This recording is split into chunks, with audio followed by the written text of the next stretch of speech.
Handicapper Steve here, handicapping the racing from Belmont Park here on opening day. It is Thursday, the 4th of May, 2023. Gonna look the fifth race from Belmont, but before I get on to that, remember to please follow me on Twitter at Horse Racing Kid 5 for more selections for race courses around the world, and join me this week for my Kentucky Oaks preview, which will be up tomorrow, and my Derby preview here on YouTube also.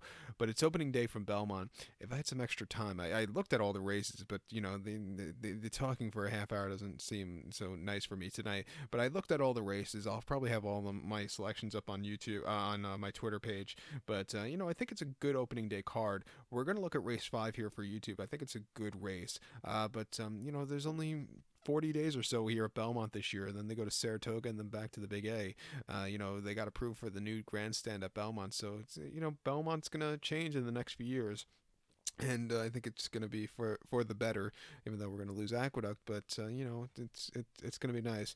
Hopefully, I can make it out to Belmont quite a few times, especially now with the new LIRR service going basically daily now to the arena. So hopefully, you'll see me there quite a few times. But not opening day. I'm kind of busy. Uh, but let's look at the fifth race from Belmont, which is a lounge race. Purse $95,000. Race for 3-year-olds and upwards. Never won 18,000 of the main claim starter, state bred lounge race, which never won 2 races here. We have a field of 11 horses entered, 9, 10, 11 are MTO, so 8 will go to the inner turf course. The distance of ground of about 1,800 meters, or the distance of ground of about 1 mile and 1/8 on the on the Belmont inner turf. About 1,800 meters, about 1 mile 1/8. Rails are out at 35 feet. And keep in mind something not talked about so much. They had to move basically, a furlong of earth, if you think about it, down the backstretch between the 7/8 pole to the 6 furlong pole, something like that.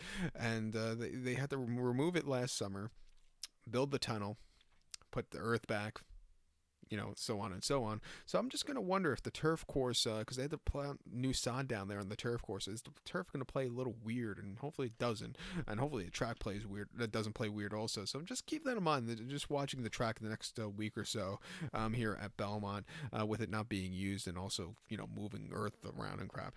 But my top selection here, I'm going to go with the number 2 horse, QF75. I'm going to go 2478 in the superfecta, 2478 super. Top selection 2 horse QF75.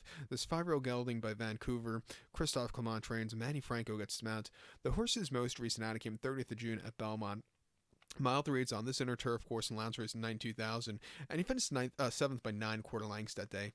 He's had pedestrian fractions that day on the front end. He just kind of never got the good turn of foot. He was flat late. It wasn't his day to win. But going into the first turn, he bolted basically because there were some ducks and geese on the course, which kind of spooked him. So maybe that took something out of him. He was also facing tough horses there. The winner Balthus was the next out winner. So was the place horse Easter. So just keep that in mind.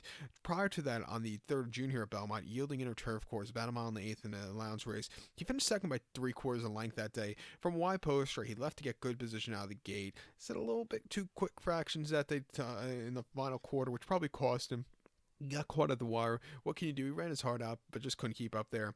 And then the 6th of May at Churchill last year, a mile and 1/8 on the wall in a lounge race, 128,000. Finished 4th by 1/4 lengths.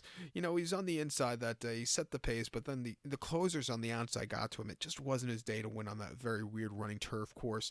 And then mid-February at Goldstream, another weird running turf course, about a mile and 1/8 in main special weight. He won by 3 1/4 lengths that day. On the front and all throughout, pedestrian fractions, 15-2 to the half, 114 and 3 3/4. If you don't win by open lengths off of those fractions, there's something wrong with you. He basically put on a show there. First start in 6 months, a very good run there. And then the 27th of June was his previous race here at Belmont, a mile and a quarter inner turf course, main special weight. Finished 3rd by length. He just stalked, but just couldn't get there late. Refreshing here today off some decent runs. I'm going to give him a shot here at 3-1. I think the 4 horse here, Al's Rocket for Jose Ortiz, your second Lakers winner in Todd Pletcher.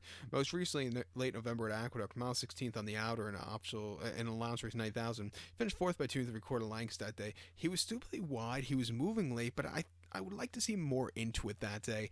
Prior to that, Keelan about a mile and 1/8 in the lounge race, finished second by 1/4 lengths. Again, he was just a little bit too far back. He moved a little bit late, but I want to see him a little closer. If he could sit closer on this turf course, that should be well, especially with the rails out. where speed should really hold up. At 5-2, I'm going to use him, but he is a likely winner. But QF 75 with that forwardly pace is your likeliest winner. But I think this one's your second likeliest. But to recap my selection for the 5th from Belmont, let's take the 2 horse QF 75. Give kudos to the 4 horse Al's Rocket, 2478 Super, 2-4 in your multi race. So good luck to all. Please follow me on Twitter at HorseRacingKid5. Good luck, everybody.